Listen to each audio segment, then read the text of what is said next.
భూచలనాలు ఈరోజు టాపిక్. భూచలనాల గురించి మనం పూర్తిగా వివరంగా తెలుసుకుందాం. ఈ భూచలనాలు అంటే మనకు ఖచ్చితంగా టీఆర్టీ డిఎస్సిలో సంబంధించి మనకు ఖచ్చితంగా ఒక క్వశ్చన్ వచ్చే అవకాశం ఉంటుంది. కాబట్టి దీన్ని పూర్తిగా మనకు వివరంగా తెలుసుకోవడానికి ప్రయత్నం చేద్దాం. భూచలనాలు అనేవి మనకు జనరల్గా భూమికి రెండు రకాల చలనాలు ఉంటాయి. ఎర్త్ మూమెంట్స్, భూమికి రెండు రకాల చలనాలు ఉన్నాయి. ఒకటిది భూభ్రమణము, రెండవది భూ పరిభ్రమణము. అయితే మొదటిదైనటువంటి భూభ్రమణం తీసుకుంటే భూమి తన చుట్టూ తాను పశ్చిమం నుండి తూర్పుకి మనకు గంటకు 1610 కిలోమీటర్ల వేగంతో భూమి చుట్టూ తిరగడాన్ని భూభ్రమణం అంటారు. అయితే ఈ భూభ్రమణ ఫలితంగా మనకు భూమి మీద కలిగేటువంటి వివిధ ఫలితాలు. అయితే మనకు జనరల్గా భూమి తన అక్షం పైన పశ్చిమ నుంచి తూర్పుకు తిరిగే క్రమంలో పశ్చిమ నుంచి తూర్పుకు తిరిగే క్రమంలో రాత్రి పగళ్ళు అతి ప్రధానంగా ఏర్పడే ఫలితం. రెండో తీసుకుంటే సముద్ర ప్రవాహాలలో భూ ఉపరితలంపై ఉన్నటువంటి 5 మహాసముద్ర ప్రవాహాలలో జనరల్గా కొన్ని రకాల మార్పులు జరుగుతాయి. దేంట్లో ప్రవాహ మార్గంలో మరియు ప్రవాహాల యొక్క వేగంలో చాలా వరకు మార్పులు జరుగుతూ ఉంటాయి. దేని ఫలితంగా భూమి తన చుట్టూ తాను తిరిగే క్రమంలో భూ ఉపరితలం పైన అదేవిధంగా సముద్ర ఉపరితలం పైన కొన్ని ప్రభావాలు జరుగుతాయి. అయితే రాత్రి పగళ్ళు ఏర్పడమే కాకుండా అటు తర్వాత సముద్ర ఉపరితలం పైన సముద్ర ప్రవాహాల్లో మార్పులు మరియు ఆ ప్రవాహ మార్గంలో కలిగేటువంటి వేగంలో కూడా వ్యత్యాసాలు వస్తూ ఉంటాయి. అదేవిధంగా భూ ఉపరితలంపై ఉన్నటువంటి వాతావరణంలో ఉన్నటువంటి గాలి వేగము, వాటి యొక్క దిశ కూడా మారుతూ ఉంటుంది. అంటే ప్రవాహాల మార్గము మరియు ప్రవాహాల యొక్క వేగంలో కూడా మార్పులు జరగడం జరుగుతుంది. అటు తర్వాత తీసుకుంటే నాలుగో అతి ప్రధాన కారణం ఫలితం తీసుకుంటే పోటుపాట్లు. అయితే ఈ పోటుపాట్లు అనేది పోటు అంటే సముద్ర తీరం నుంచి భూభాగంలోకి అంటే తీర ప్రాంతంలోకి సముద్ర నీరు తీర ప్రాంతంలోకి లోపలికి చొచ్చుకొని రావడాన్ని పోటు అంటారు. అదేవిధంగా ఆ చొచ్చుకు రాబడ్డటువంటి ఆ జలభాగము మళ్ళీ అదేవిధంగా యథావిధిగా సముద్రంలోకి యథావిధి స్థానానికి వెళ్ళడాన్ని పాటు అంటారు. అంటే జనరల్గా భూ భ్రమణం ఫలితంగా పోటుపాట్లు కూడా తీర ప్రాంతంలో కలుగుతూ ఉంటాయి. ఈ పోటుపాట్లు జరగడానికి అతి ప్రధాన కారణం తీసుకుంటే అత్యధికంగా ఈ పోటుపాట్లు రావడానికి ప్రధాన కారణం తీసుకుంటే చంద్రుని యొక్క గురుత్వాకర్షణ శక్తి ఫలితంగా పోటుపాట్లు ఎక్కువగా వస్తూ ఉంటాయి. అదేవిధంగా సూర్యుని యొక్క గురుత్వాకర్షణ శక్తి ఫలితంగా కూడా ఈ పోటుపాట్లు రావడానికి కారణాలు. అయితే ఈ సముద్ర ప్రవాహాలు భూ ఉపరితలంలో పవనాల మార్గంలో మార్పులు ఇవి కూడా కొంత చంద్రుని యొక్క ఆకర్షణ శక్తి ఫలితంగాలో ఈ ప్రభావాలనేవి కలుగుతూ ఉంటాయి. అయితే ఇక రెండో తీసుకుంటే భూ పరిభ్రమణం అంటే జనరల్గా రివల్యూషన్, ఎర్త్ రివల్యూషన్ అంటారు. భూమి తన చుట్టూ తాను తిరుగుతూ సూర్యుని చుట్టూ తిరగడం భూ పరిభ్రమణం అనే పేరుతో పిలుస్తూ ఉంటారు. అయితే భూభ్రమణ వేగము జనరల్గా 1610 కిలోమీటర్లుగా గంటకు భూమి తన చుట్టూ తాను తిరుగుతూ ఉంటుంది. అదేవిధంగా భూ పరిభ్రమణ వేగము జనరల్గా గంటకు 1,07,200 కిలోమీటర్లుగా ఉంటుంది. అంటే భ్రమణ వేగము భ్రమణము 1,610 కిలోమీటర్ల గంటకైతే భూ పరిభ్రమణ వేగము 1,07,200 కిలోమీటర్లుగా ఉంటుంది.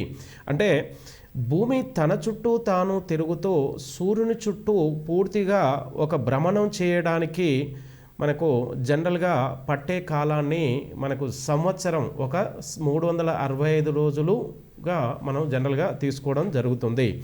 అయితే ఈ భూ పరిభ్రమణ ఫలితంగా జనరల్గా ఎన్నో మార్పులు భూ ఉపరితలంపై రావడం జరుగుతుంది. పరిభ్రమణ ఫలితంగా అతి ప్రధానమైనటువంటి ఫలితం ఏంటంటే ఋతువులు ఏర్పడుతూ ఉంటాయి. ఋతువులు అంటే ఇంగ్లీష్లో సీజన్స్. అదేవిధంగా రెండవది ఏంటంటే మనకు రాత్రి పగల్లో కాల వ్యత్యాసాలు, రాత్రి మరియు పగలులో కాల వ్యత్యాసాలు అంటే ఓసారి మనకు ఎండాకాలంలో చూసుకుంటే పగలు అత్యధికంగా ఉంటుంది. అదేవిధంగా అదే ఎండాకాలంలో తీసుకుంటే రాత్రి అతి తక్కువగా ఉంటుంది. అంటే అదేవిధంగా తీసుకుంటే మనకు చలికాలంలో తీసుకుంటే పగలు అతి తక్కువగా ఉంటుంది, రాత్రి ఎక్కువగా ఉంటుంది. అంటే రాత్రి పగల్లో కాల వ్యత్యాసాలు రావడానికి మరియు ఋతువులు అంటే ఎండాకాలం, చలికాలము, వర్షాకాలం అనేటువంటి ఈ ఋతువులు ఏర్పడడానికి అతి ప్రధాన కారణం ఏంటంటే భూమి తన చుట్టూ తాను తిరుగుతూ సూర్యుని చుట్టూ మొత్తం ఒక చుట్టూ తిరగడాన్ని మనం జనరల్గా ఇవి ఋతువులు ఏర్పడడం, రాత్రి పగళ్ళు ఏర్పడడానికి అతి ప్రధాన కారణం. అయితే భూమి ఈ ఋతువులు మరియు రాత్రి పగలు ఏర్పడడానికి అతి ప్రధాన కారణం తీసుకుంటే భూ అక్షము మనకు జనరల్గా ఉత్తర దక్షిణ ధ్రువాల గుండా వెళుతూ భూకేంద్రం గుండా పయనిస్తూ ఉంటుంది. ఇది భూ అక్షం. అయితే ఈ భూ అక్షము మనకు సూర్యుని చుట్టూ పరిభ్రమణం చెందడం వల్ల ఈ భూ అక్షము ఒకసారి సూర్యుని వైపుకు 23.5 డిగ్రీల అక్షాంశం 23.5 డిగ్రీలు ఒకసారి సూర్యునికి దగ్గరగా వంగుతుంది. అలా వంగడం ఫలితంగా ఉత్తరార్ధగోళములో ఉత్తరార్ధ సగభాగము సూర్యునికి దగ్గరగా రావడం జరుగుతుంది. దక్షిణార్ధగోళము ఒకసారి సూర్యునికి అత్యంత ఎక్కువ దూరము వెళ్తూ ఉంటుంది. ఇలా మనకు 23.5 డిగ్రీల భూ అక్షము సూర్యుని వైపుకు వంగడం వలన ఉత్తరార్ధగోళంలో మనకు భూ అక్షము సూర్యునికి అతి దగ్గరగా వస్తుంది. దక్షిణార్ధగోళంలో మనకి భూ అక్షము అత్యంత ఎక్కువ దూరంలో సూర్యునికి దూరంగా వెళ్తుంది. ఇలా వెళ్ళే క్రమంలో ఉత్తరార్ధగోళంలో సూర్యుడు ఉత్తరార్ధగోళానికి దగ్గరగా ఉంటాడు. అదేవిధంగా దక్షిణార్ధగోళంలో సూర్యుడు దూరంగా ఉంటాడు. అలా ఉండే క్రమాన్ని జనరల్గా ఉత్తరార్ధగోళంలో సూర్యుడు భూమికి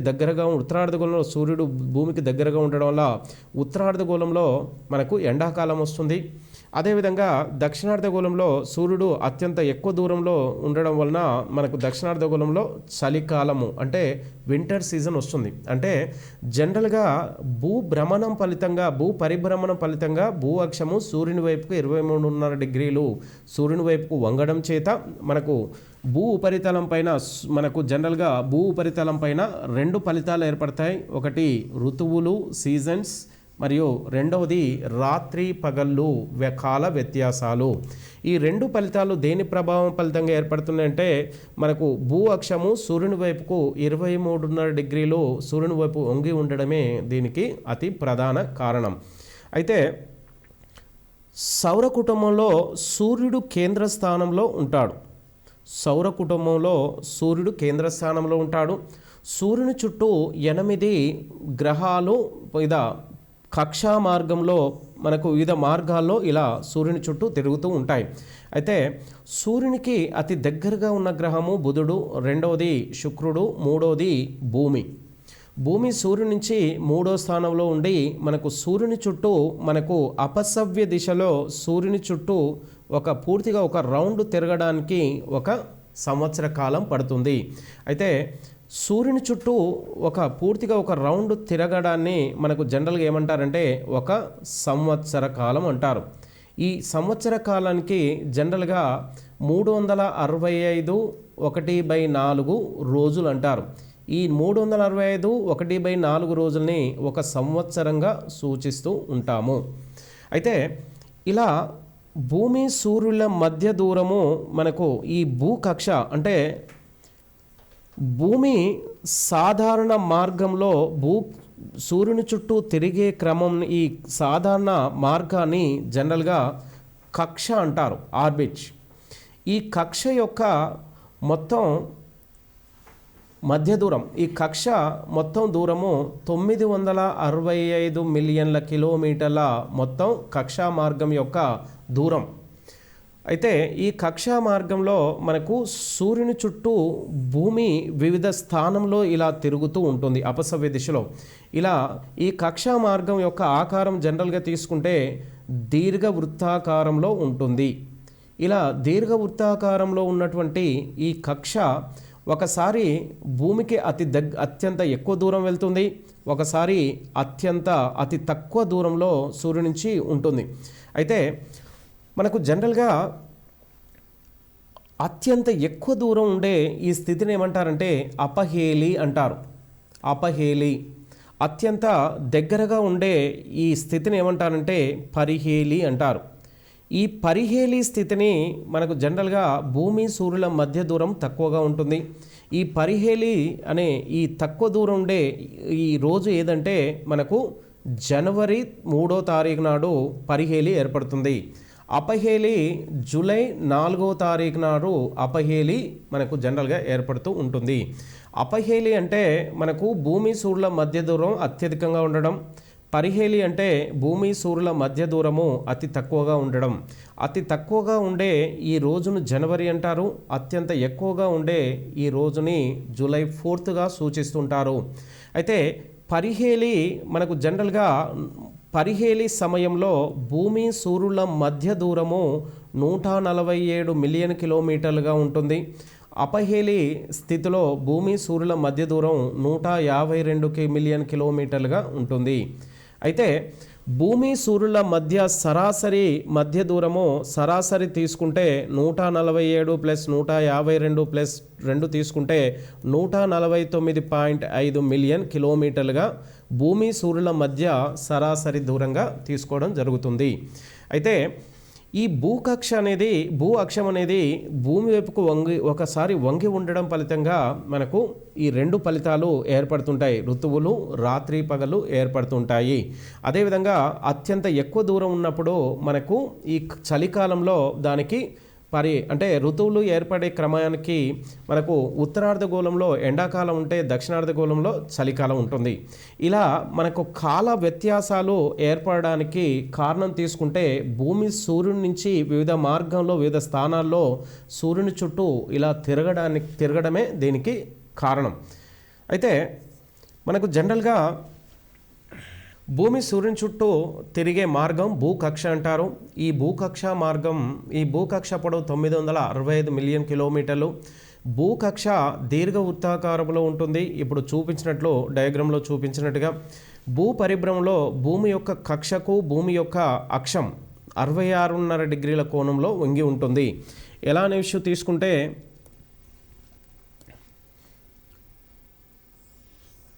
ఇది ఇలా భూ అక్షం జనరల్గా ఇది భూమధ్య రేఖ తీసుకుంటే 23.5 డిగ్రీలు సూర్యుని వైపు వంగి ఉంటుంది. 23.5 డిగ్రీ ఇలా వంగి ఉండే క్రమంలో భూ అక్షము 23.5 డిగ్రీలు సూర్యుని వైపుకు వంగి ఉంటుంది.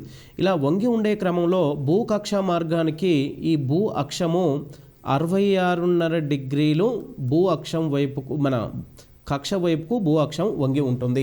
ఇప్పుడు చెప్పిన విషయానికి ఇక్కడ డయాగ్రామ్లో మనకు డీటెయిల్గా కనబడుతూ ఉంటుంది.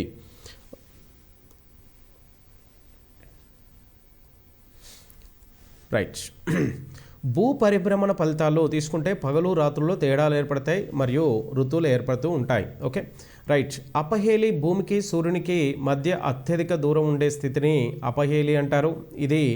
ఈ దూరం 152 కిలోమీటర్లు. ఇప్పుడు డయాగ్రామ్లో చూపించినట్టుగా అపహేలి ఏర్పడే రోడ్డు మనకు జనరల్గా జూలై 4వ తారీఖు. ఇప్పుడు అంతకుముందు చూసాం. పరిహేలి అంటే మనకు భూమి సూర్యుల మధ్య దూరం అతి తక్కువ ఉండే స్థితిని పరిహేలి అంటారు. ఇది 147 మిలియన్ కిలోమీటర్లు. పరిహేలి ఏర్పడే రోజు జనవరి 3వ తారీఖు. రాత్రి పగల్లో దాదాపుగా సమానంగా ఉంటాయి. అయితే మనకు జనరల్గా మనకు భూ ఉపరితలంలో పరిహేలి ఏర్పడే రోజు జనవరి 3 అయితే రాత్రి పగళ్ళు సమానంగా ఉండే రోజులు మనకు విషవత్తులు అంటారు. అయితే మనకు జనరల్గా ఇప్పుడు డయాగ్రామ్లో చూసే విధంగా చూద్దాం. భూమి ఇది భూ అక్షం. జనరల్గా సూర్యుడు భూమికి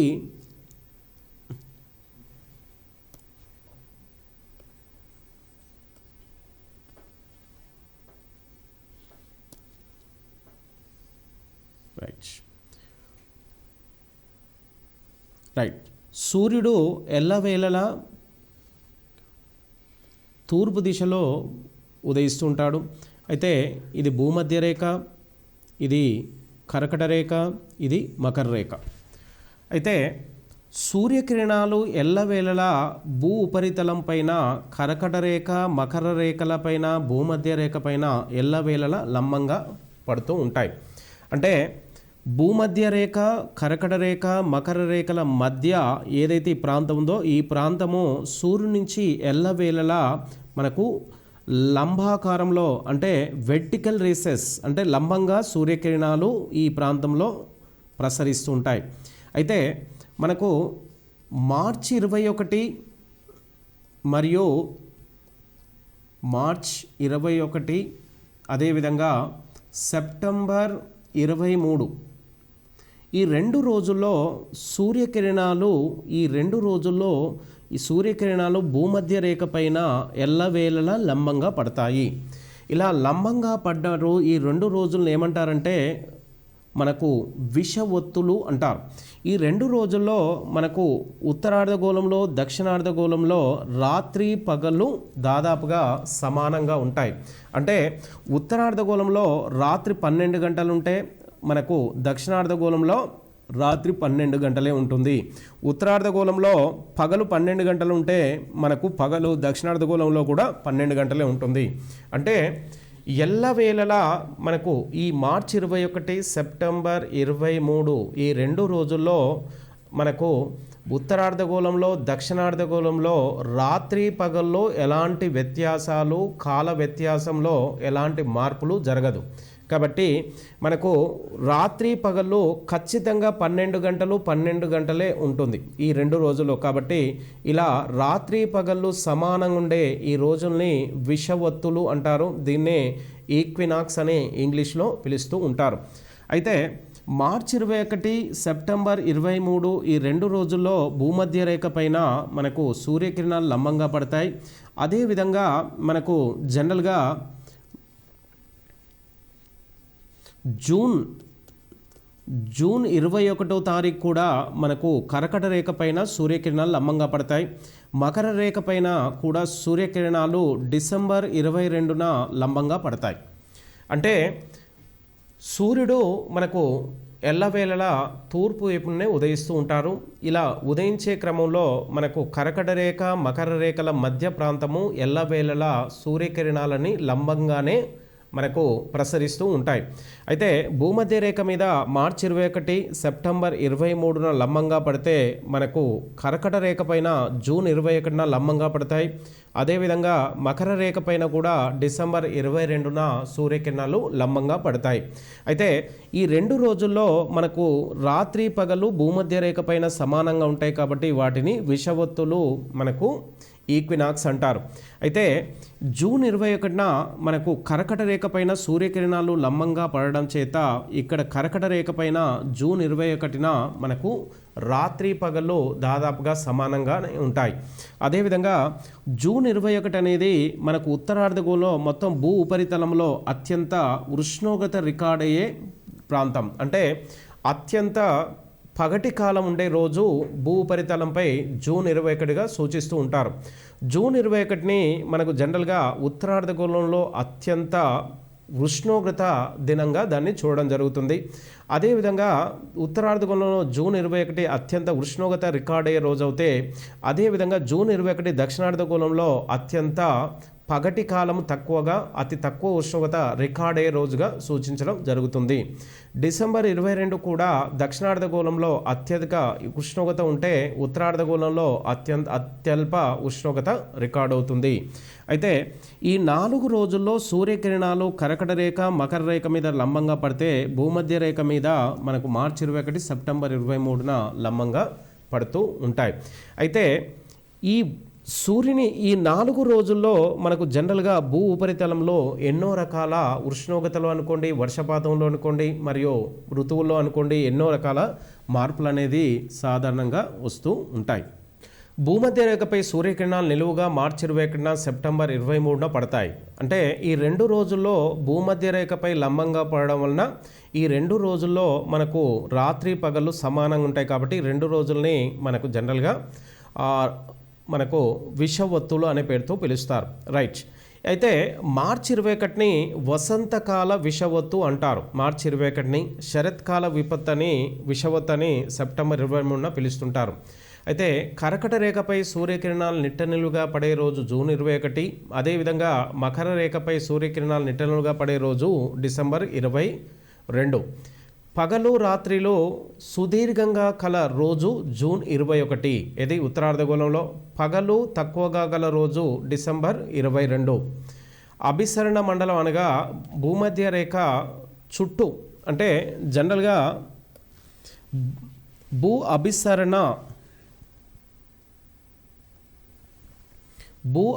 అభిసరణ మండలం అనగా అభిసరణ మండలము అనగా జనరల్గా భూమధ్య రేఖ అంటే 0 డిగ్రీ అక్షాంశానికి 2 వైపులా 0 డిగ్రీ అంటే 5 డిగ్రీలు ఉత్తరార్ధగోళంలో 5 డిగ్రీలు దక్షిణార్ధగోళంలో ఉన్నటువంటి భూమధ్య రేఖకు ఇరువైపులా ఉన్నటువంటి ఈ భాగంలో మనకు అల్పపీడనం అనేది జనరల్గా ఏర్పడుతుంది. పగటి కాలంలో అత్యల్ప అల్పపీడనం ఏర్పడే ప్రాంతం ఏంటంటే భూపరితలం పైన 0 డిగ్రీకి ఉత్తరార్ధగోళంలో 5 డిగ్రీలు దక్షిణార్ధగోళంలో 5 డిగ్రీల వరకు ఉన్నటువంటి ఈ మధ్య ప్రాంతంలో మనకు జనరల్గా అత్యల్ప అల్పపీడనం ఏర్పడుతుంది. ఈ అల్పపీడనాన్ని అభిసరణ మండలము అనే పేరుతోని జనరల్గా పిలుస్తూ ఉంటారు. భూ అంతర్భాగం. Next topic. మనకు జనరల్గా భూమి అంతర్నిర్మాణానికి సంబంధించి పూర్తి వివరాలు తెలుసుకోవడానికి మనం ప్రయత్నం చేస్తున్నాం. దీని నుంచి కూడా ఎక్కువ వచ్చే అవకాశాలు ఉంటాయి మనకు. అంటే దీని ఇంగ్లీష్లో internal structure of the earth అనే పేరుతోని పిలుస్తూ ఉంటారు. అయితే భూ అంతర్భాగంలో ప్రత్యక్షంగా తవ్వకాలు జరిపిన లోతు, అంటే మానవుడు భూ ఉపరితలం నుంచి భూకేంద్రం వైపుకు వెళ్ళే కొద్దీ మనకు భూ అంతర్నిర్మాణాన్ని తెలుసుకోవడానికి వీలుంటుంది. కానీ మానవుడు ఇప్పటి వరకు అంతర్భాగంలోకి అయితే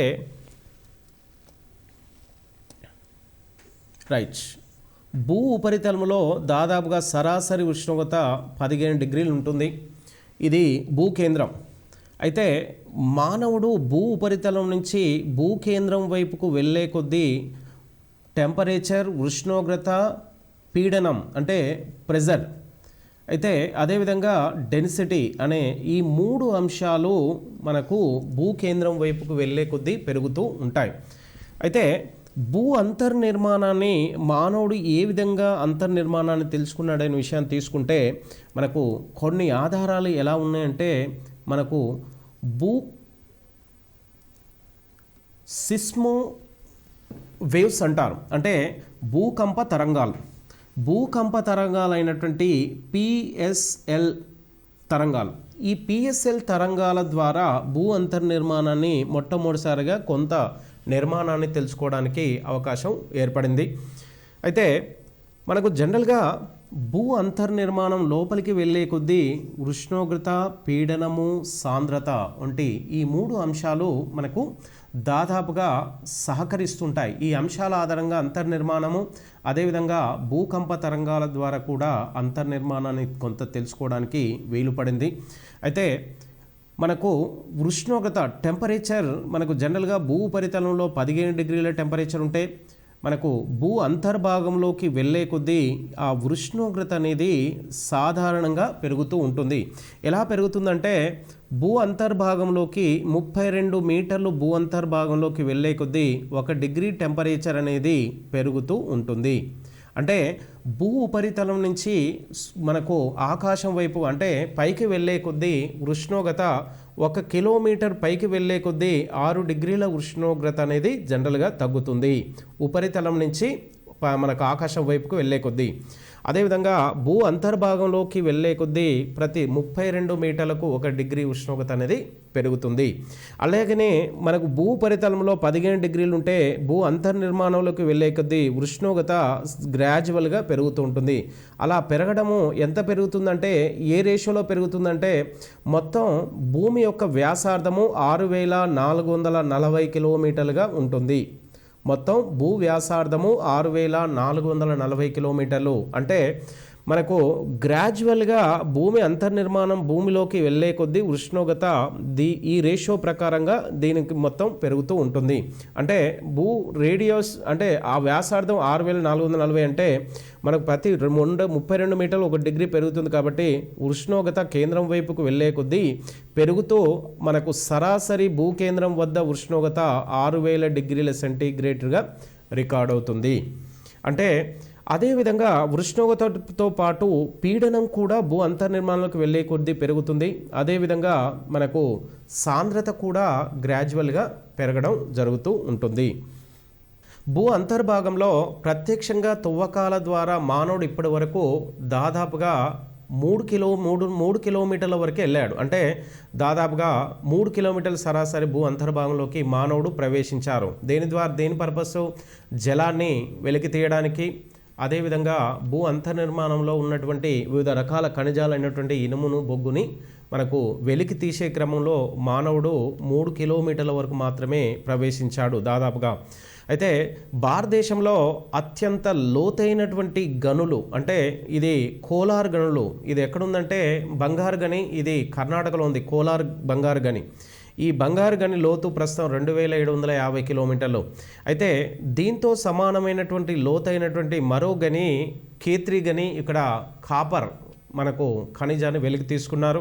అదేవిధంగా భారతదేశంలో అత్యంత లోతైనటువంటి బొగ్గు గని మనకు రాణిగంజ్ అనే బొగ్గు గని వెస్ట్ బెంగాల్లో ఉంది. అంటే ఈ 3 గనులు భారతదేశంలో అత్యంత లోతైన గనులు. ఈ గనులు దాదాపుగా 3 కిలోమీటర్ల వరకు లోతు నుంచి, ఉపరితలం నుంచి, సముద్ర మట్టం నుంచి మనకు ఈ గనుల యొక్క లోతు దాదాపు 3 కిలోమీటర్లు. అంటే మానవుడు సరాసరి ఈ గనుల లోతుని ఆధారంగా చేసుకొని మానవుడు 3 కిలోమీటర్ల కంటే ఎక్కువ లోతు అంటే కొంచెం అటు ఇటుగా ప్రవేశించాడు. అయితే మరి అదేవిధంగా మానవుడు చమురు కోసం అంటే petrol, diesel, crude oil, natural gas, సహజవాయువు గురించి మానవుడు గొట్టాలను డ్రిల్లింగ్ ద్వారా మానవుడు ఇప్పటి వరకు 6.5 కిలోమీటర్లు మాత్రమే భూ అంతర్నిర్మాణంలోకి ప్రవేశించగలిగాడు. అయితే భూ అంతర్భాగంలోకి వెళ్ళే కొద్దీ ఉష్ణోగ్రత, పీడనము మరియు ఉష్ణోగ్రత, పీడనము మరియు సాంద్రతలు అనేవి పెరుగుతూ ఉంటాయి. ఈ అంశాల ఆధారంగా మనకు భూ అంతర్భాగాన్ని 3 పొరలుగా విభజించాడు. అయితే ఈ 3 పొరలుగా విభజించబడినటువంటి జనరల్గా గుటెన్బర్గ్ అనే ఒక శాస్త్రవేత్త భూ అంతర్నిర్మాణం గురించి గుటెన్బర్గ్ దాన్ని 3 పొరలుగా విభజించారు. ఒకటి భూపటలం అంటే ఎర్త్ క్రస్ట్, రెండవది ఎర్త్ భూప్రవరం అంటే ఎర్త్ మాంటెల్, భూకేంద్రమండలం అంటే ఎర్త్ కోర్ అనే 3 భాగాలు విభజించారు. భూమి పొడవు అంటే భూమి పశ్చిమ నుంచి తూర్పుకు 12,756 కిలోమీటర్ల దూరం ఉంటుంది. ఈ దూరాన్ని ఎలా కనుక్కున్నాడంటే ప్రతి 2 అక్షాంశాలు, ప్రతి 2 రేఖాంశాల మధ్య వ్యత్యాసాలను ఆధారంగా చేసుకుని ఈ దూరాన్ని కనుక్కోవడం జరిగింది. అంటే పడమర నుంచి తూర్పుకు ఈ మధ్య దూరాన్ని జనరల్గా దేన్ని ఆధారంగా చేసుకున్నాడంటే రేఖాంశాలు. ప్రతి 2 రేఖాంశాల సరాసరి యావరేజ్ మధ్య దూరం ఎంత అంటే 101 కిలోమీటర్లుగానే తీసుకొని దాని యొక్క తూర్పు పడమలు తీసుకోవడం జరిగింది. ఉత్తర దక్షిణల మధ్య దూరం 12,712 కిలోమీటర్లు. దీన్ని 2 అక్షాంశాల మధ్య దూరము 110 కిలోమీటర్లు ఉంటుంది. ఈ 110 కిలోమీటర్లని ఆధారంగా చేసుకొని ఉత్తర దక్షిణ ధ్రువాల మధ్య దూరాన్ని కనుక్కోవడం జరిగింది. అయితే ఈ భూమి చుట్టుకొలత అంటే ఎర్త్ సర్కంఫరెన్స్ని 40 కిలోమీటర్లగా గుర్తించడం జరిగింది. ఈ 40 కిలోమీటర్ల భూ చుట్టుకొలతని అక్షాంశాలు, రేఖాంశాలను ఉపయోగిస్తూ వాటి యొక్క చుట్టుకొలతని కనుక్కోవడం జరిగింది. మొత్తం భూ వ్యాసార్థం ఉపరితలం నుంచి భూకేంద్రం వైపుకు వెళ్ళే కొద్దీ దీని మొత్తం వ్యాసార్థం 6440 కిలోమీటర్లుగా చూడడం జరుగుతుంది. అయితే మనకు జనరల్గా భూమి అంతర్నిర్మాణము మనకు జనరల్గా ఇది భూకేంద్రము, భూ ఉపరితలం నుంచి దీని వ్యాసార్థం ఎంత? 6440 కిలోమీటర్లు మొత్తం భూ వ్యాసార్థం. అయితే ఈ భూ వ్యాసార్థాన్ని ఇంత వ్యాసార్థం ఉన్న ఈ భూ అంతర్నిర్మాణాన్ని 3 పొరలుగా విభజించారు. ఒకటి పై భాగము, ఇది భూప్రవరము, భూపటలము. రెండవది భూ ప్రవరము. మూడో తీసుకుంటే భూ కేంద్ర మండలం అనే 3 మండలాలుగా దీన్ని విభజించడం జరిగింది. అయితే భూపటలం యొక్క మందం 60 కిలోమీటర్లు, భూప్రవరం యొక్క మందము 2840 కిలోమీటర్లు, భూ కేంద్ర మండలం అంటే కోర్ 3500 కిలోమీటర్లుగా దీన్ని ఈ 3 పొరల యొక్క మందాలు ఇలా ఉన్నాయి. అయితే భూపటలము మొత్తం అంతర్నిర్మాణాన్ని 100% తీసుకుంటే భూపటలం ఎంత శాతం ఉంటుందంటే 1%. భూప్రవరం మనకు జనరల్గా 16%గా మొత్తం అంతర్నిర్మాణంలో 16% భూప్రవరం ఉంటే మనకు జనరల్గా 83% భూ కేంద్ర మండలం అంటే కోర్ ఉంటుంది. అంటే మనకు ఈ 3 పొరలు భూ అంతర్నిర్మాణాన్ని 3 పొరలు చేశాడు. 3 పొరల్లో అత్యంత ఎక్కువ మందం ఉన్నటువంటి పొర భూ కేంద్ర మండలం అంటే కోర్. అయితే అతి తక్కువ మందం ఉన్నటువంటి భూపటలం. అయితే మానవుని కార్యకలాపాలు ఏవైతే జరుగుతున్నాయో అవన్నీ భూపటలంలోనే ఎక్కువగా జరుగుతూ ఉంటున్నాయి. భూపటలం యొక్క మందం 60 కిలోమీటర్లు, భూప్రవరం యొక్క మందము 2840 కిలోమీటర్లు, మనకు భూ కేంద్ర మండలం యొక్క మందము 3500 కిలోమీటర్లు ఉంది. భూపటలము మందం తక్కువగా ఉండడం వల్ల ఇది ఎంత శాతాన్ని ఆక్రమించిందంటే 1%. ఇది రెండవ అత్యధికంగా మందం ఉండడం వల్ల ఇది 16%. భూ కేంద్ర మండలము ఎక్కువ మందం ఉండడంచే ఇది 83%గా ఆక్రమించి ఉంటుంది. ఇక జనరల్గా మరొక వ్యాసార్థం తీసుకుంటే దీన్ని కూడా భూ వ్యాసార్థం, ఇది భూ వ్యాసార్థం అంటే ఇది కోన్ ఆకారంలో ఉంటుంది. ఈ కోన్ని బయటికి తీసి దీని అంతర్నిర్మాణాన్ని తెలుసుకుంటే పూర్తి అంతర్నిర్మాణాన్ని మనం తెలుసుకోవడానికి వీలవుతుంది. అయితే జనరల్గా చూడండి, ఇక్కడ ఇది భూ ఉపరితలంలో ఉన్న ఖండ భాగం అంటే 7 ఖండాలు. ఇది భూ సముద్ర భాగం అంటే 5 మహాసముద్రాల్లోని అంతర్భాగం. ఈ కోన్ని మనం 3 భాగాలు చేయొచ్చు. 3 భాగాలు చేస్తే మనకు మొదటి భాగాన్ని భూపటలము, రెండోది భూప్రవరము, మూడోది భూ కేంద్ర మండలం అని 3 భాగాలుగా తీసుకోవడం జరిగింది. జనరల్గా భూ అంతర్నిర్మాణాన్ని భూపటలం యొక్క సాంద్రత మనకు 2.7 నుంచి 3గా ఉంటుంది. భూప్రవరం యొక్క సాంద్రత 3 నుంచి 5గా, భూ కేంద్ర మండలం యొక్క సాంద్రత 12 నుంచి 15%గా ఉంటుంది. ఇవి భూ అంతర్నిర్మాణం లోపలికి వెళ్ళే కొద్దీ సాంద్రత పెరగడం అనేది జరుగుతుంది. ఈ సాంద్రతతో పాటు ఉష్ణోగ్రత మరియు పీడనం కూడా పెరగడం జరుగుతుంది. ఈ పీడనము, ఉష్ణోగ్రత సాధారణంగా భూ కేంద్రం నుంచి భూ ఉపరితలం నుంచి కేంద్రం వైపు వెళ్ళే కొద్దీ పెరుగుతుంది. అదేవిధంగా సాంద్రత కూడా దీని ప్రకారంగా పెరుగుతూ వెళ్తున్నాయి. అదేవిధంగా మనకు పీడనం కూడా పెరుగుతుంది. పీడనము, ఉష్ణోగ్రత ఫలితంగా భూమి అంతర్నిర్మాణంలో ఉన్నటువంటి వివిధ శిలలు అనుకోండి, వివిధ రకాల వాయువులు అనుకోండి, వివిధ ద్రవాలు అనుకోండి, వివిధ ఖనిజాలు అనుకోండి, వాటిలో ఎన్నో రకాల మార్పులు జరగడం వలన అంతర్నిర్మాణంలో భూకంపాలు మరియు అగ్నిపర్వత ఉద్భజన ప్రక్రియ ద్వారా మనకు ఎన్నో రకాల భూపరితలంలో విపత్తులు రావడానికి ఈ అంతర్నిర్మాణంలో ఉన్నటువంటి ఉష్ణోగ్రత పెరగడము, పీడనం పెరగడము మరియు సాంద్రత పెరగడమే అత్యంత ప్రధానమైనటువంటి కారణం. అయితే మనకు భూపటలంలో ఖండభాగము, ఇది జలభాగం.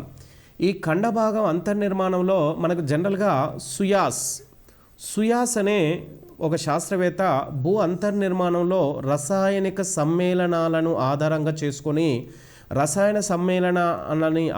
చేసుకొని భూ అంతర్నిర్మాణాన్ని 3 పొరలుగా విభజించారు. ఎవరు? సుయాస్. అయితే ఒకటోది సియాల్ పొర, రెండవది సిమా పొర, మూడోది నిఫే పొర.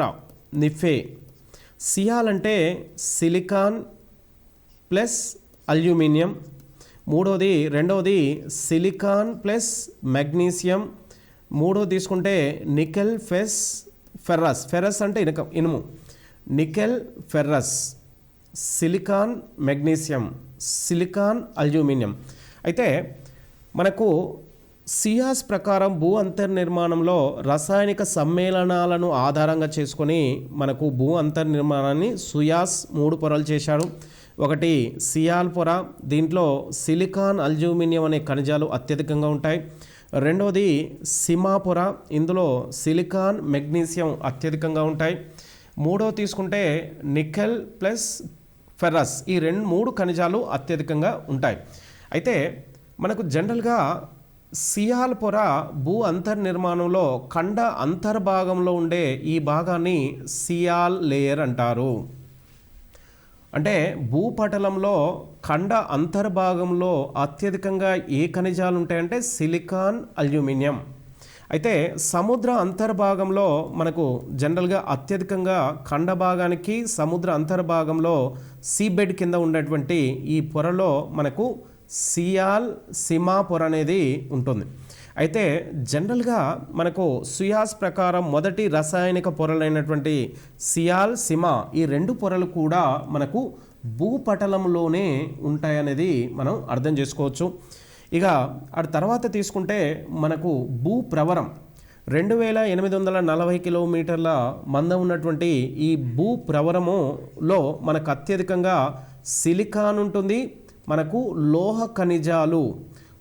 ఖనిజాలు కూడా అత్యధికంగా ఉంటాయి. సిలికాను మరియు లోహ ఖనిజాలు అంటే మనకు జనరల్గా యావరేజ్గా ఇనుము, మెగ్నీషియం, అల్యూమినియం, కాపర్, జింక్ ఇలాంటివన్నిటిని లోహ ఖనిజాలు అంటారు. అంటే మనకు రెండవ భూప్రవరంలో సిలికాన్ లోహ ఖనిజాలు అత్యధికంగా ఉంటాయి.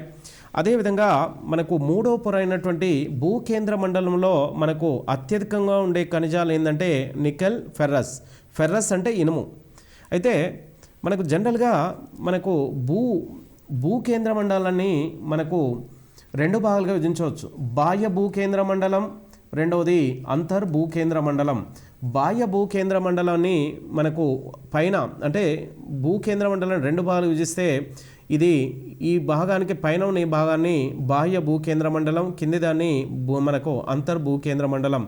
ఈ బాహ్య భూకేంద్ర మండలంలో మనకు నికెల్ ఫెర్రస్ అత్యధికంగా ఉంటుంది. అంతర్భూకేంద్ర మండలంలో నికెల్ ప్లస్ గోల్డ్ అత్యధికంగా భారజల స్థితిలో ఉంటాయి. ఇక నికెల్ ఫెర్రస్ అనేవి ఈ 2 ద్రవ స్థితిలో ఉంటాయి. ఇక్కడ అంటే బాహ్య భూకేంద్ర మండలంలో నికెల్ ఫెర్రస్ ద్రవ స్థితిలో ఉంటే భూకేంద్ర మండలంలో మనకు నికెల్ ఫెర్రస్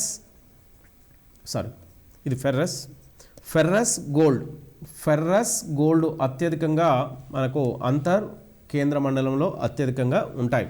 అంటే మనకు భూమి లోపలికి వెళ్ళే కొద్దీ మనకు భూ అంతర్భాగంలో ఉష్ణోగ్రత, పీడనము, సాంద్రత ఫలితంగా ఎన్నో రకాల మార్పుల ఫలితంగా భూ అంతర్నిర్మాణంలో మనకు లోపలికి వెళ్ళే కొద్దీ ద్రవస్థితి, మనకు ఘనస్థితి, వాయుస్థితిలో మనకు కొన్ని రకాల పొరలు ఏర్పడుతుంటాయి. ఆ పొరలు జనరల్గా బాహ్య కేంద్రము, అంతర్బాహ్య కేంద్రంలో మన బాహ్య భూకేంద్ర మండలం, మన భూకేంద్ర మండలంలో అత్యధికంగా మార్పులకు కారణం ఏంటంటే ఈ 3 అంశాలు. అయితే మనకు జనరల్గా భూ ఉపరితలానికి లోపలి భాగంలో మనకు అత్యధికంగా ఉన్న వాయు మూలకం తీసుకుంటే ఆక్సిజన్, ఇది 44%గా భూపటలంలో అత్యధికంగా ఉన్నటువంటి వాయువు ఏంటంటే ఆక్సిజన్, ఇది 44%గా ఉంటే రెండవ అత్యధికంగా ఉన్నటువంటిది సిలికాన్, ఇది 24%గా ఉంటుంది. తర్వాత మనకు మెగ్నీషియం, అల్యూమినియం అత్యధికంగా ఉంటూ ఉంటాయి. రైట్. భూపటలం మనకు జనరల్గా భూ ఉపరితలాన్ని మనకు 3 భాగాలుగా అంతర్భాగంలోని పొరలు అంతర్భాగాన్ని 3 పొరలుగా విభజించారు. అందులో మనకు జనరల్గా భూపటలం గురించి చూసుకుంటే భూపటలం యొక్క మందం ఇప్పుడు డయాగ్రామ్లో చూపించినట్టుగా 60 కిలోమీటర్లు. అయితే ఈ భూపటలం యొక్క విశిష్ట సాంద్రత అంటే డెన్సిటీ 2.7 నుంచి 3గా ఉంది. రసాయనిక సమ్మేళనం ఇంతకుముందు చెప్పినట్టుగా silicon, aluminium, magnesium. Silicon, aluminium అనేది ఖండ అంతర్భాగంలో ఉంటే మనకు మెగ్నీషియం, సిలికాన్, మెగ్నీషియం అనేది మనకు సముద్ర అంతర్భాగం సీబెడ్లో ఎక్కువగా ఉంటుంది. అయితే మనకి భూపటలంలో అత్యధికంగా ఉండేటువంటి ఖనిజం తీసుకుంటే మనకు ఆక్సిజన్ 44% ఉంటుంది. అందుకే భూ ఉపరితలంపై వివిధ మట్టి అంటే సాయిల్ అంతర్భాగంలో అత్యధికంగా ఉండేది మన ఖనిజం ఏంటంటే ఆక్సిజన్ అని చెప్పడం జరుగుతుంది. భూపవరం యొక్క మందం 2840 కిలోమీటర్లు. దీని విశిష్ట సాంద్రత 3 నుంచి 5. రసాయనిక సమ్మేళనం సిలికాన్, లోహ ఖనిజాలు, వీటిని మెటాలిక్ మినరల్స్ అంటారు. భూకేంద్ర మండలంలో మందం 3500 కిలోమీటర్లు అయితే దీని యొక్క విశిష్ట సాంద్రత 12 నుండి 15. అంటే మనకు అర్థమవుతుంది ఏంటంటే భూ ఉపరితలం నుంచి భూకేంద్రం వైపుకు వెళ్ళే కొద్దీ సాంద్రత అనేది గ్రాడ్యువల్గా పెరుగుతుంది. అదేవిధంగా సరాసరి ఉష్ణోగ్రత 32 మీటర్లు లోపలికి వెళ్ళే కొద్దీ సరాసరి 1 డిగ్రీ ఉష్ణోగ్రత పెరుగుతుందన్నారు. కానీ ఆ ఉష్ణోగ్రత భూకేంద్ర మండలంలో కూడా మనకు అదే రేషియోలో కాకుండా కొంత అధికంగా కూడా ఉష్ణోగ్రత పెరిగే అవకాశం ఉంటుంది. రసాయనిక సమ్మేళనాన్ని తీసుకుంటే నికెల్ ఫెర్రస్ అనేది మనకు భూకేంద్ర మండలంలో అత్యధికంగా ఉంటుంది. ఈ అత్యధికంగా ఉన్నటువంటి ఈ నికెల్ ఫెర్రస్ మనకు బాహ్య భూకేంద్ర మండలంలో ఈ 2 నికెల్ ఫెర్రస్ అత్యధికంగా ఉంటాయి. అదేవిధంగా మనకు జనరల్గా భూకేంద్ర మండలాన్ని 2 భాగాలుగా విభజించారు. ఈ భూకేంద్ర మండలంలో మనకు బాహ్య భూకేంద్ర మండలం, అంతర్భూకేంద్ర మండలం. బాహ్య భూకేంద్ర మండలంలో నికెల్ ఫెర్రస్ ఉంటే మనకు అంతర్భూకేంద్ర మండలంలో మనకు ఫెర్రస్ మరియు గోల్డ్ అత్యధికంగా ఉంటుంది. అయితే రసాయనిక సమ్మేళనాన్ని ఆధారంగా చేసుకొని మనకు బాహ్య అంతర్భూకేంద్రాలుగా విభజించారు. మొత్తం భూవ్యాసార్థం 6440 కిలోమీటర్లు. అయితే ఇది పాత బుక్లో మనకు టీఆర్టీ అంటే డిఎస్సిలో 6440 ఉంటే ఇప్పుడు కొత్త టెక్స్ట్ బుక్లో న్యూ సిలబస్ ప్రకారము 6376 కిలోమీటర్ల న్యూ సిలబస్లో ఉంది. భూ ఉపరితలం నుండి భూమి లోపలికి వెళ్ళే కొద్దీ ప్రతి 32 కిలోమీటర్లకు ఇక్కడ కిలోమీటర్లు కాదు, అది 32 మీటర్లు భూ ఉపరితలంలో భూ అంతర్భాగంలోకి వెళ్ళే కొద్దీ 1 డిగ్రీ ఉష్ణోగ్రత పెరుగుతుంది. భూనాభి వద్ద ఉష్ణోగ్రత 6000 డిగ్రీలు ఉండడానికి కారణం ఏంటంటే 32 మీటర్ల లోపలికి వెళ్ళే కొద్దీ ఉష్ణోగ్రత పెరగడం ఫలితంగా మనకు భూకేంద్రం వైపుకి వెళ్ళే కొద్దీ ఉష్ణోగ్రత ఈ రేంజ్లో మనకు ఈ ఉష్ణోగ్రత రికార్డ్ అవుతుంది. సుయాస్ అనే ఒక మనకు భూశాస్త్రవేత్త, అంతర్నిర్మాణ భూశాస్త్రవేత్త, ఇతను మనకు వివిధ రకాల రసాయనిక సమ్మేళనాన్ని ఆధారంగా చేసుకొని మనకు అంతర్నిర్మాణాన్ని 3 పొరలుగా విభజించారు. అందులో సియాల్ అంటే మనకు వివిధ రకాల మూలకాల యొక్క మొదటి అక్షరాలు. సియాల్ అంటే సి అంటే సిలికాన్, ఏఆల్ అంటే అల్యూమినియం. ఇక సిమా అంటే సిలికాన్, మెగ్నీషియం, నిఫే అంటే నికెల్ ఫెర్రస్. అయితే భూపటలం జనరల్గా భూపరవరం మందం అతి తక్కువగా ఉండడం వల్ల ఇది ఎంత శాతాన్ని ఆక్రమించుకుందంటే అంతర్నిర్మాణంలో 1%, భూకేంద్ర మండలం 16%గా ఉంటే భూకేంద్ర మండలం 83% ఉంది. సముద్రాలు, మహాసముద్రాలు అంతర్భాగంలో సిలికాన్, మెగ్నీషియం ఇప్పుడే పైన చెప్పాము. ఖండ అంతర్భాగంలో సిలికాన్, అల్యూమినియం ఉంటే సముద్ర అంతర్భాగంలో అంటే సిలికాన్, మెగ్నీషియం అత్యధికంగా ఉంటుంది. మనకు జనరల్గా భూచలనాలని చాప్టర్లో మనకు చాలా ప్రధానమైన చాప్టర్ని తీసుకోవచ్చు. ఇంతకుముందు ఇదివరకు కూడా కొన్ని ఎక్కువగా ఇంపార్టెంట్ క్వశ్చన్లు దీని నుంచి తీసుకోవడం జరిగింది. మనకు ఇదివరకు ఇంతకుముందు మనకు టిట్లో డిఎస్లో కూడా దీని నుంచి ఒక క్వశ్చన్ ఎలా వచ్చేదంటే మనకు భూమి సూర్యుని చుట్టూ పరిభ్రమణించే క్రమంలో భూమి తన చుట్టూ తాను తిరుగుతూ సూర్యుని చుట్టూ తిరగడాన్ని భూ పరిభ్రమణం అంటారు. ఈ పరిభ్రమణము సూర్యుని చుట్టూ అపసవ్య దిశలో జరుగుతుంది. ఈ అపసవ్య దిశలో భూ పరిభ్రమణ ఈ సాధారణ కక్షా మార్గాన్ని కక్షా మార్గం యొక్క పొడవు ఎంత అనేది ఇదివరకు టెట్లో అడిగాడు. దీని మొత్తం పొడవు 965 మిలియన్ కిలోమీటర్లుగా ఉండడం జరుగుతుంది. అయితే జనరల్గా ఇక్కడ ఇంకో క్వశ్చన్ ఎలా ఉంటుందంటే మనకు మార్చి 21, మనకు సెప్టెంబర్ 23 ఈ 2 రోజుల్లో భూ ఉపరితలం పైన అంటే భూమధ్యరేఖ పైన సూర్యకిరణాలు లంబంగా పడతాయి. ఇలా సూర్యకిరణాలు లంబంగా పడే ఈ 2 రోజుల్ని మనకు విషువత్తులు అంటారు. అయితే ఈ 2 రోజుల్లో ఈ విషువత్తులు ఏర్పడే రోజులు ఏంటి అనే క్వశ్చన్ కూడా అడిగాడు. అయితే మనకు జనరల్గా భూ ఉపరితలంపై అత్యధిక ఉష్ణోగ్రత హాటెస్ట్ డే ఏంటంటే జూన్ 21గా కూడా ఈ క్వశ్చన్ రావడం జరిగింది. మనకు అటు తర్వాత తీసుకుంటే భూ అంతర్నిర్మాణంలో మనకు అత్యధికంగా హిమాలయరు ఏ పొరలో విస్తరించి ఉందని అన్నాడు. హిమాలయర్ అనేది సముద్ర అంతర్భాగానికి సంబంధించి ఖండ భాగానికి జల భాగానికి మధ్యలో మనకు సముద్ర అంతర్భాగంలో ఈ హిమా పొర అనేది విస్తరించి ఉంది. అయితే తర్వాత తీసుకుంటే భూ వ్యాసార్థము 6440 కిలోమీటర్లటువంటి భూ వ్యాసార్థంలో మనకు అతి ప్రధానమైనటువంటి మనకు భాగం ఏందనే విషయం తీసుకుంటే మనకు మానవ కార్యకలాపాలకు అనుకూలమైనటువంటి పొర ఏంటంటే భూపటలం. ఈ భూపటలంలో అత్యధికంగా ఉండేటువంటి మూలకం ఏందనే విషయం తీసుకుంటే ఆక్సిజన్. అయితే ఈ ఆక్సిజన్ ఫలితంగా భూమి ఉపరితలం పైన మానవ జీవనం మనుగడకు అత్యంత ప్రధానంగా ఈ భూపటలం అనేది ఉపయోగపడుతూ వచ్చింది. అదేవిధంగా మనకు భూమి లోపలికి వెళ్ళే కొద్దీ మనకు ఉష్ణోగ్రత పెరగడానికి అతి ప్రధాన కారణం తీసుకుంటే మనకు అంతర్నిర్మాణంలో పీడనము మరియు వివిధ ఖనిజాలు కూడా ఉష్ణోగ్రత పెరగడానికి ఒక కారణంగా చెప్పడం జరుగుతూ వస్తుంది. జనరల్గా లోపలికి వెళ్ళే కొద్దీ పీడనము సాంద్రత అనేది సాధారణంగా పెరుగుతాయి. ఆ పెరగడం ఫలితంగా కూడా కొంత ఉష్ణోగ్రత అనేది పెరుగుతూ వెళ్తుంది అనేది కూడా కొంత మనకు పరోక్షంగా మనం తెలుసుకోవడానికి ఉపయోగపడుతూ ఉంటుంది. అయితే ఈ జనరల్గా భూమి యొక్క పొడవు వెడల్పులు తెలుసుకోవడానికి దేన్ని ఆధారంగా చేసుకుంటారంటే అక్షాంశాలు రేఖాంశాలు. అదేవిధంగా భూ ఉపరితలంలో మనకు జనరల్గా శీతోష్ణ స్థితి అంటే మనకు ఉష్ణోగ్రత, వర్షపాతం మరియు నేలల యొక్క సారము, అడవుల యొక్క పెరుగుదల, వాటి యొక్క లక్షణాలు ఇవన్నీ మనకు జనరల్గా అక్షాంశాల చేత ఈ అంశాలను మనం తెలుసుకోవడం జరుగుతుంది.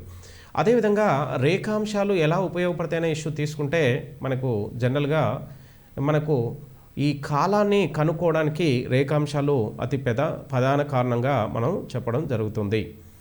అయితే భూకేంద్ర మండలంలో మనకు అంతర్భాగంలో బాహ్య భూకేంద్ర మండలం అనేది ఉంది, అంతర్భూకేంద్ర మండలం ఉంది.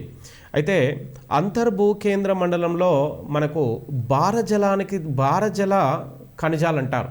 ఇది ఫెర్రస్, గోల్డ్ ఈ 2 కూడా భారజల స్థితిలో ఉంటాయి. ఇది ఫెర్రస్ మరియు గోల్డ్.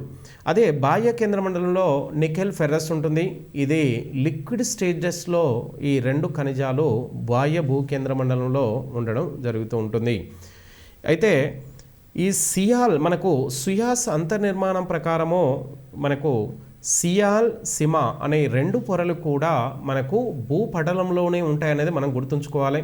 ఇక కొందరు ఏంటంటే మనకు ఈ సియాల్, సిమా అనేది భూపవరంలో ఉంటుందని కొన్ని బుక్లో మనకు జనరల్గా వేరు బుక్లో కొన్ని ఉంటుంది. కానీ స్పెసిఫిక్గా తీసుకోవాల్సింది ఏంటంటే సియాల్, సిమా ఈ 2 పొరలు కూడా భూపటలంలోనే ఉంటాయి.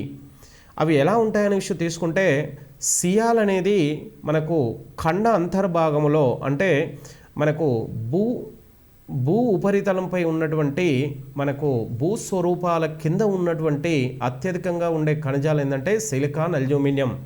అయితే అదేవిధంగా సముద్రాలు, మహాసముద్ర అంతర్భాగంలో ఉన్నటువంటి సీబెడ్ అవశేషాల కింద ఉన్నటువంటి అత్యధికంగా ఉండే ఖనిజాలు ఏంటంటే సిలికాన్, మెగ్నీషియం. ఈ 2 ప్లస్ ఆ 2 అంటే ఈ సియాల్, సిమా అనేవి 2 కూడా మనకు భూపటలంలోనే ఉంటాయి. అయితే సుయాస్ ప్రకారము మనకు జనరల్గా రెండవ పొర ఏంటంటే సిమా. సియాస్ ప్రకారము మనకు వివిధ రసాయనిక సమ్మేళనాలు అయినటువంటి 3 పొరల్లో మొదటి 2 పొరలు కూడా భూపటలంలో ఉంటాయి. 3వ పొర అయినటువంటి నిఫే అనే ఈ పొర మనకు భూకేంద్ర మండలంలో ఉంటుంది. అయితే మనకు జనరల్గా భూమి భూమి ఏర్పడే సమయంలో మనకు ఇప్పుడున్న భూమి పరిమాణము భూమి ఏర్పడే సమయంతో పోల్చుకుంటే ఇప్పుడు భూమి పరిమాణం అనేది గ్రాడ్యువల్గా పెరిగిపోయింది.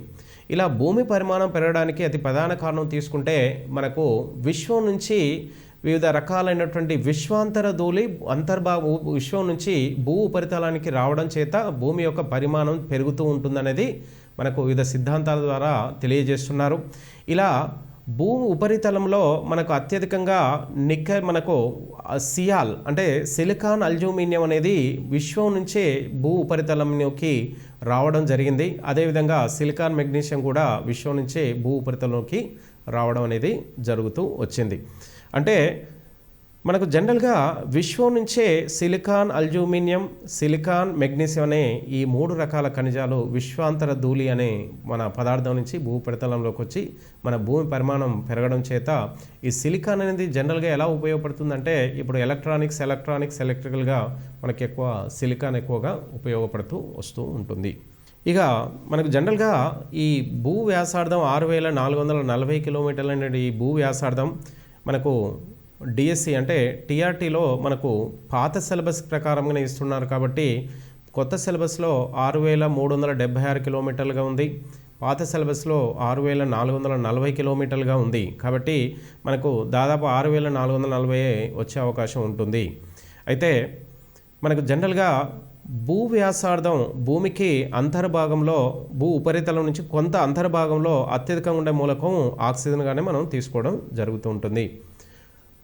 మనకు జనరల్గా భూ అంతర్నిర్మాణాన్ని ఏ విధంగా ఎలాంటి సిద్ధాంతాల ద్వారా కనుక్కున్నారంటే మనకు భూకంపాల ద్వారా వచ్చే ఉపరితలానికి వచ్చేటువంటి పిఎస్ఎల్ మనకు తరంగాల చేత భూ అంతర్నిర్మాణం కొంత తెలుసుకోవడం అనేది జరిగింది.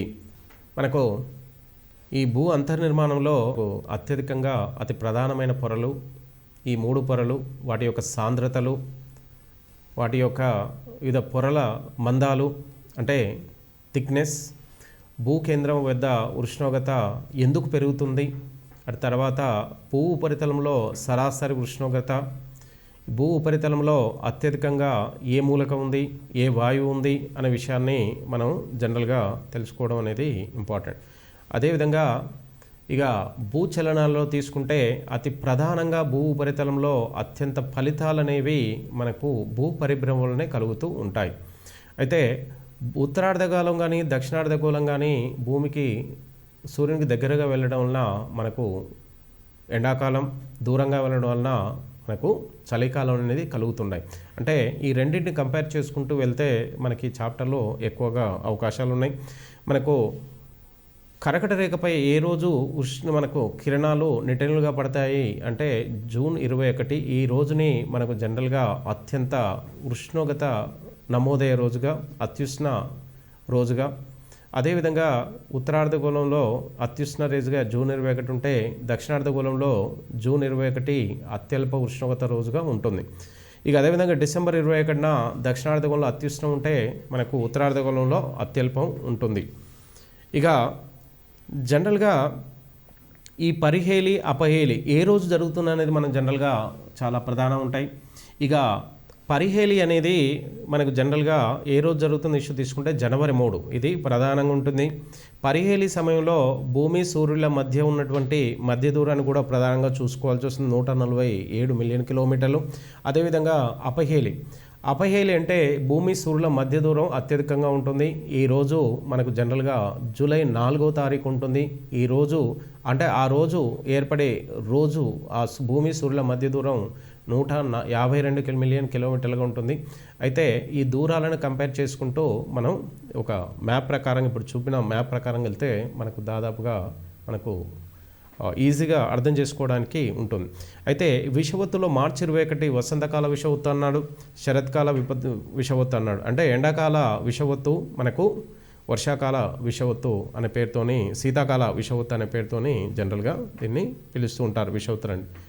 ఇక భూభ్రమణ వేగం గంటకు 1610 కిలోమీటర్లు.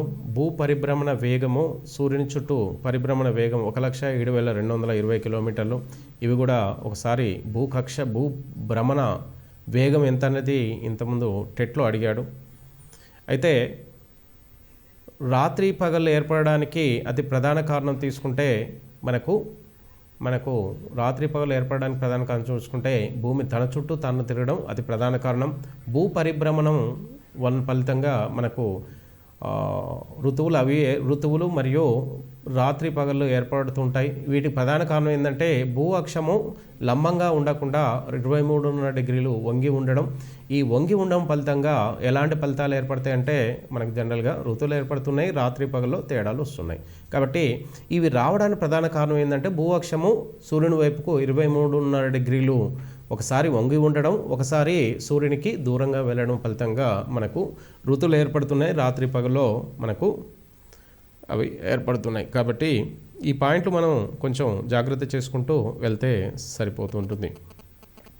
ఇక జనరల్గా ఉత్తర దక్షిణ ధృవాలు, ఇప్పుడు భారతదేశం ఉత్తరం నుంచి దక్షిణానికి మధ్య దూరం తీసుకుంటే 3214 కిలోమీటర్లు. ఈ దూరాన్ని ఎలా కనుక్కుంటారంటే మొత్తం అక్షాంశాలు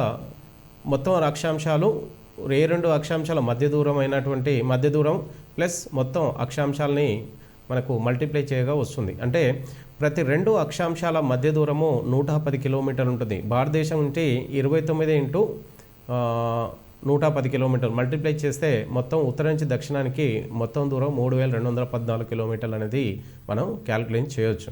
అయితే భారతదేశం పశ్చిమ నుంచి తూర్పుకు మొత్తం మధ్య దూరం ఏందనే విషయం తీసుకుంటే 2933 కిలోమీటర్లు.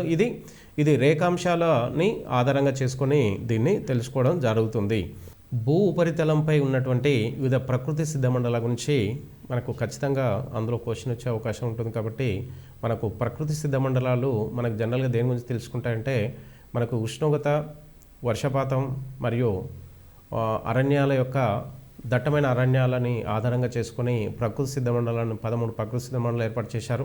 ఆ ప్రకృతి సిద్ధ మండలం గురించి నెక్స్ట్ క్లాస్లో మనం పూర్తిగా దాని గురించి డీటెయిల్ చూసుకోవచ్చు. అయితే దాదాపుగా ఈ ప్రకృతి సిద్ధ మండలం నుంచి 2-3 క్వశ్చన్లు వచ్చే అవకాశం ఉంటుంది. కాబట్టి అది ప్రధానమైన చాప్టర్గా దాన్ని తీసుకోవడం జరుగుతుంది.